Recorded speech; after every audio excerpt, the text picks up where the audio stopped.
Hi everyone, welcome to another episode of the Downtown Windsor Farmers Market's Chef's Table. I'm Caitlin Choquette, registered dietitian and host. Today I'm here at the Big Brothers, Big Sisters of WindsorEssex, and I'm joined by owner and chef of the Mush Hub, Denis Vidmar. So he is both a mushroom enthusiast as well as owner of Mush Hub in downtown Windsor. All right, take it away, Denis. So what are you going to be making for us today?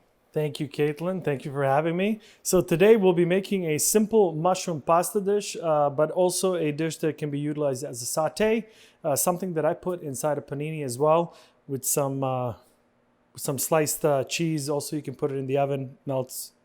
Just an abundant variety of different dishes that you can make. So in all my cooking, learning about mushrooms and the health benefit of the mushrooms allows me also to meet the health benefits of ingredients that go really well with mushrooms. Some of those ingredients include lemon, the turmeric, the ground black pepper, and also at home I will utilize cayenne pepper as well. I also utilize the dry roasted unsalted peanuts, which give it that a little bit of an Asian twist to it. And so each mushroom here I'm going to slice based on the thickness. The thicker the mushroom, the longer I have to cook it. And because I'm utilizing other mushrooms which are not as thick, which is the alba clam, the brown clam, the velvet pupini, even the maitake frondosa, these mushrooms here, the Nebardini bianco, lion's mane, trumpets, and the kuro maitakes, those I'm going to slice thinner, even though you can cut it thicker to resemble a meat, but then you have to cook it like a meat. So the longer you cook it, the more well done she is. So just like meat, these three mushrooms here especially do have a rare, medium rare, and well done component to them. One of the newest ingredients on our menu is the iced pressed olive oil here, locally made here in Windsor, processed from a family farm of a number of generations from Greece. Olive oil is somewhat of a signature starting point in the kitchen, especially with how well it pairs with mushrooms. So this olive oil specifically reminds me a lot of the Adriatic and Mediterranean coasts. So what I'm doing here is I'm just adding a little bit of olive oil, warming it up, and then I'm first utilizing the thickest, meatiest mushrooms. So that's the king trumpet. I already sliced up the Nebardini bianco, which is the one right here. Nebardini bianco, also known as the abalone mushroom. So you'll notice I put the Nebardini bianco with the onions. If you're trying the lion's mane for the first time, you want to pan fry her. Just pan fry her with just olive oil. No salt, no pepper, no nothing. All you want to do is just pan fry. The moment she becomes brown, and also the way that you can test that is by grabbing a toothpick and measuring how firm the interior of this mushroom is. So because most of mushrooms you can just pretty much just tear apart, which is completely okay. The steaks of the lion's mane here. This velvet pupini being part of the Foliota family with the chestnuts and the forest namecos, very nutty flavor to them. So when it's a little bit of a smaller cap, I like leaving it as is. And then if it's a larger cap, I just like to break into 2 or break into 4. So the maitake mushroom here, you can just break with your hands. Then you get to this meaty part. Now the meaty part, because there's no meat in this dish, we're going to utilize an organic pasta sauce. Now there's much better ones locally by the Pasta House, Cortina, a variety of different Italian groceries, Gina's. They have authentic style. I always look at, if I'm buying in a grocery store, Costco, wherever else, I'm always trying to aim for organic, and at the same time, I'm always looking at the sugar count. This is a great mushroom. This mushroom, both the alba clams, which is called buna shimeji, and the brown clams, the hon shimeji mushrooms, they have a particularly different, distinct taste. While these particularly here from Mycopia, they have a seafoodish aspect to them, which is highlighted a little bit more than any other ones. And I find that when you are just pan frying them with olive oil and a tad bit of salt and pepper, you have you have the ability to really heighten that seafooded aspect. So as I mentioned before, mushrooms are 85 to 95% water.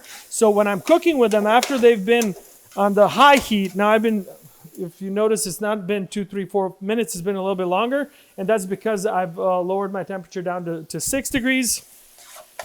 And so now I'm going to bring that temperature back up to maximum, and I'm going to cover the bottom of this pan with some vegetable stock. So what the vegetable stock will do, it will boil up inside. So now we add always salt and pepper according to what your preference is.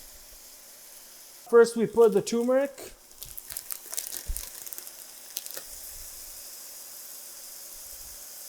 And then we do some ground pepper.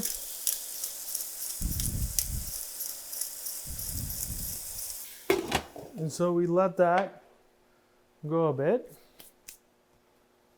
So I love cooking with peanuts.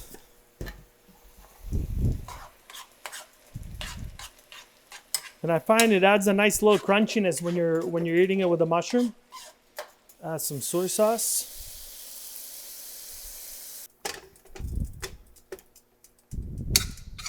When I boil my pasta, I really like pasta on a stovetop. I don't know what makes it. It gives it a little bit of that crunchiness of some sort. Put a little bit of salt, and then I just cook her up, just around a bit, and then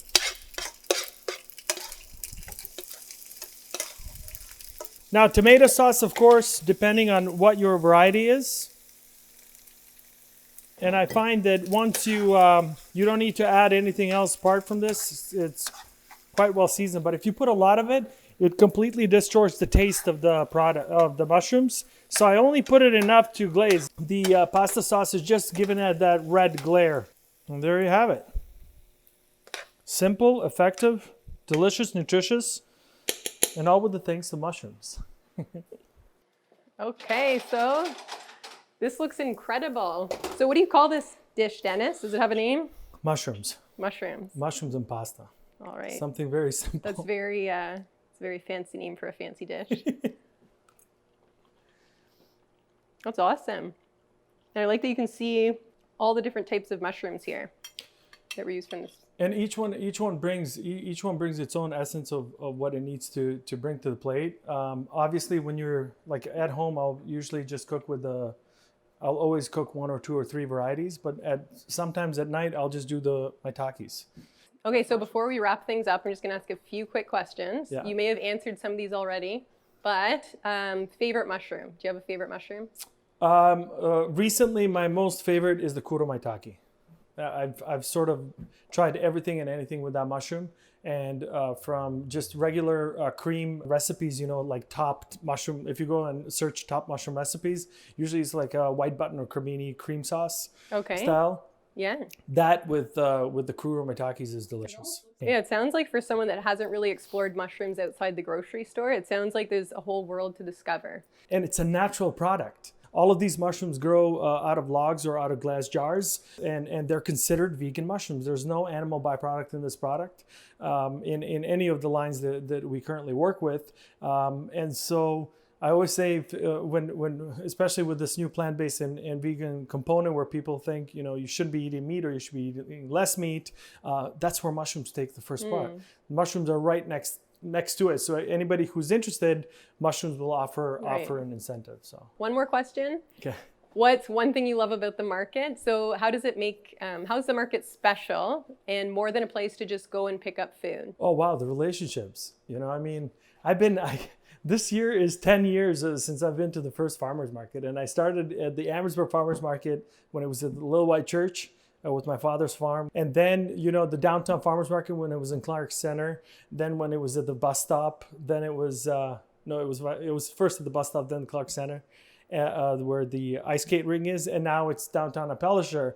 And so I have people who have been buying from me for such a long time, and even though there were a couple of years where we were not present, they're still here, they're still supporting, and I mean, it's just beautiful. It's it's a moment, and it's an adventure that every time you learn something new, and it's a great crowd. Awesome. Well, thanks so much, Dennis. And Thank you. Dennis is such a great example of the amount of passion that is just exuding at the market. All the vendors there are super excited about the things that they've brought down to share with the market community. So if you haven't already, make sure to come down to the market. It runs every Saturday from 8 a.m. to 1 p.m. Rain or shine, all the way through to the end of October. And it's located on Plisher Street right at Maiden Lane. All right, hope to see everyone at the market. Bye.